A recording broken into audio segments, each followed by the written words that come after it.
Okay, in this video we're going to go over variance and value in daily fantasy football. So in video 1 we talked about how successful players use Vegas odds to game script that week's games to come up with early ideas for players to target. And in this video we're going to go over two of the most important concepts in daily fantasy sports, and that is variance and value. So variance in daily fantasy just means it's the degree of consistency of a player from contest to contest. So in NBA, you have much more consistent point scoring than in NFL, obviously. But even in the NFL, there are consistency patterns, and some players you can rely on to score a ton of points week after week, like Andrew Luck or Antonio Brown.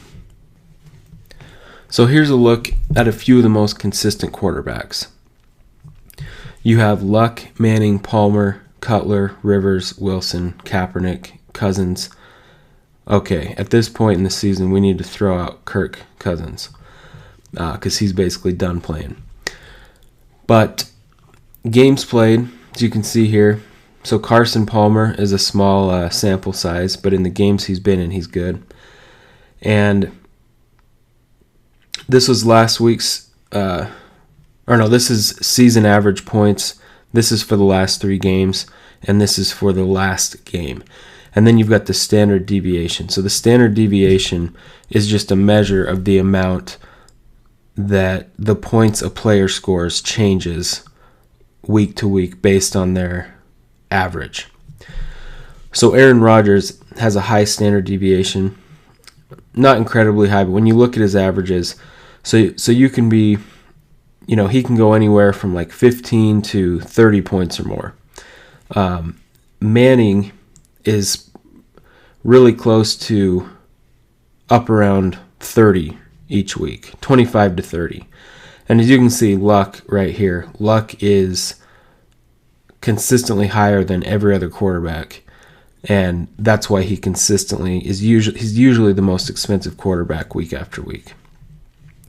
So just so you know, this is just to show you I don't set up spreadsheets to calculate standard deviation that often, but some websites will have this column in their stats listing for fantasy points, and it's something you can look at. But in football especially, there's more variance. So variance, to make a long story short, you need to keep variance in mind because daily fantasy sites, they base their pricing mostly on recent performance. So if a star player has had 2 bad games in a row, and if you kind of follow the NFL closely and you know that it's kind of an external factor, or they had 2 bad matchups, or if some stud running back's coming back from an injury, then their price will be low and they could have a lot of value. For instance, earlier this season, Arian Foster was injured for a few games, sat out. His first game back, he went off, scored a bunch of points, and his salary was really low. And so the people who bet on him, they had a big boost to their total points, and it was a risky play because he was listed as just a game day decision, and so nobody really knew how well he was going to do coming back or how good he would feel. And he proved he was back 100%. So variance, you keep that in mind as you're looking at player salaries and kind of thinking, okay, what's happened the last few weeks? Is this player overvalued or is this player undervalued based on things that have happened and their matchup this week? So there's a lot of things to keep in mind. Another example is Doug Baldwin. As you probably know, he went off in last week's game.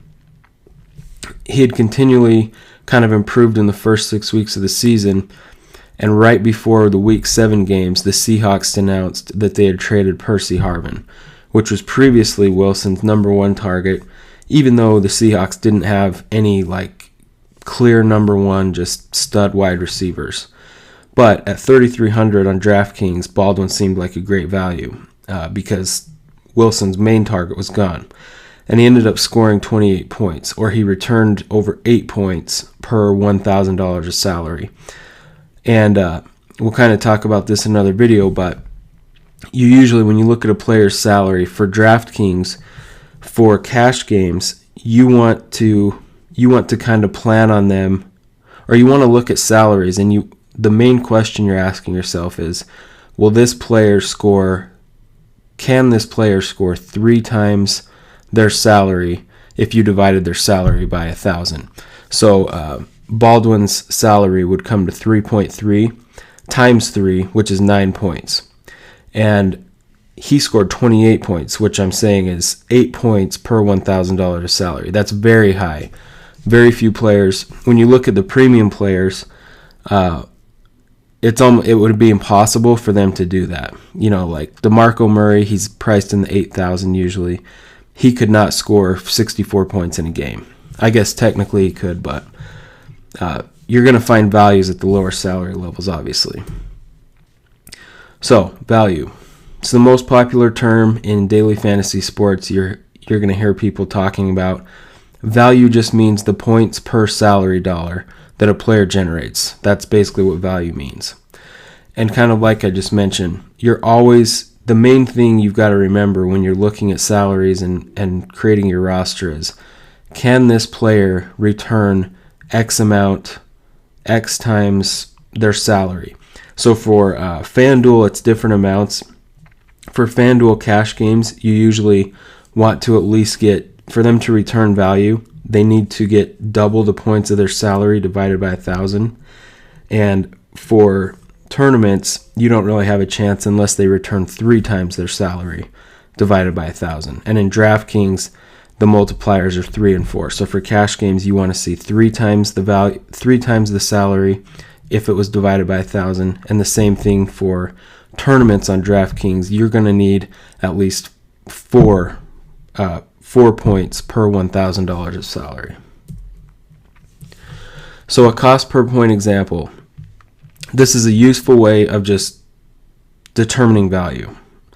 You set up a spreadsheet, you look at projected rankings, their matchup, salary rankings, the differential, or the difference. So Aaron Rodgers is projected to be the number 1 quarterback, and his salary shows that he's the highest priced quarterback. So there's no difference there. On this, Cutler is projected to be the 5th best quarterback this week, but his salary reflects it's the 9th highest quarterback. So there should be some value there. At the same time, though, these premium players, if you look at the cost per point, Rodgers costs $9,000 to put him on your roster, but his cost per point is pretty low because he's projected to score so many points. So this kind of goes both ways. As you look at, if this list was longer and you had some of the other quarterbacks that were down in the 5,000s in salary, you would start to see this cost per point. You see it starts low and kind of goes up in general, and it would start to go down again. So sometimes the mid-priced players have the highest cost per point. But again, these are just projections, and you have to take into account your own opinions, your own projections, what you think is going to happen.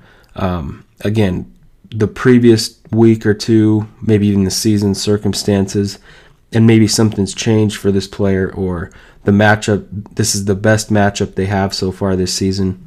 So there are just a lot of factors that come into this. But this is just a baseline, just gives you an idea as you start looking around thinking of players you might want to roster. So again, you don't just want to necessarily find the lowest dollar per point players and add them all to your roster, because then you'd be leaving salary around, and you are going to want some premium players on your lineup.